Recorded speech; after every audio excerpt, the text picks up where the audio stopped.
आखिरकार पाकिस्तान टीम ने हमारी सारी उम्मीदों पर पानी फेर दिया। जब पहला मैच पाकिस्तान न्यूजीलैंड से हारा तो हम सब ने यही उम्मीद लगा रखी थी कि पाकिस्तान अगले 2 मैच जीतेगा और इंडिया न्यूजीलैंड से हारेगा तो पाकिस्तान सेमीफाइनल में पहुंच सकेगा।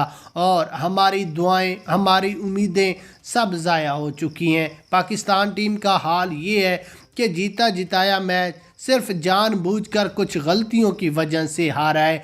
वो कैसे हारा है, क्या क्या इस मैच में हुई, बाबर आजम और अंपायर के साथ जो एक ख़तरनाक लड़ाई हुई वो आपके साथ शेयर करते हैं। उससे पहले वीडियो को लाइक करें और कमेंट्स में बताएं पाकिस्तान टीम के बारे में। पाकिस्तान की आज इंडिया के ख़िलाफ़ मैच की बात कर लें तो पाकिस्तान ने जब टॉस जीता तो उस वक्त आधा मैच जीत चुके थे। पहले तो पाकिस्तान ने बैटिंग नहीं करनी चाहिए थी क्योंकि ना ही फ़खर है ना ही सैम है।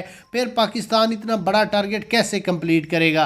पाकिस्तान को पहले बॉलिंग करनी चाहिए थी, सबसे बड़ी गलती ये। उसके बाद फील्डिंग पर 1-2 नहीं 3 कैचेस ड्रॉप हुए। उसके बाद जब बाबर आजम और अंपायर के दरमियान बातें हुई तो बाबर आजम ने साफ बोल दिया कि आप गलत फैसले दे रहे हैं और हमें जानबूझकर हरवा रहे हैं। जिसके बाद अंपायर भी ये कहने लगा कि आप मेहनत करें और मैच जीतें, इसमें मेरा क्या कसूर है, मैंने कौन सा गलत फैसला दिया है। यहाँ पर यही नहीं बल्कि पाकिस्तान की बैटिंग के साथ साथ बॉलिंग लाइन तो बिल्कुल फ्लॉप हुई और पाकिस्तान आज चैम्पियन ट्रॉफ़ी की दौड़ से बाहर हो चुके हैं।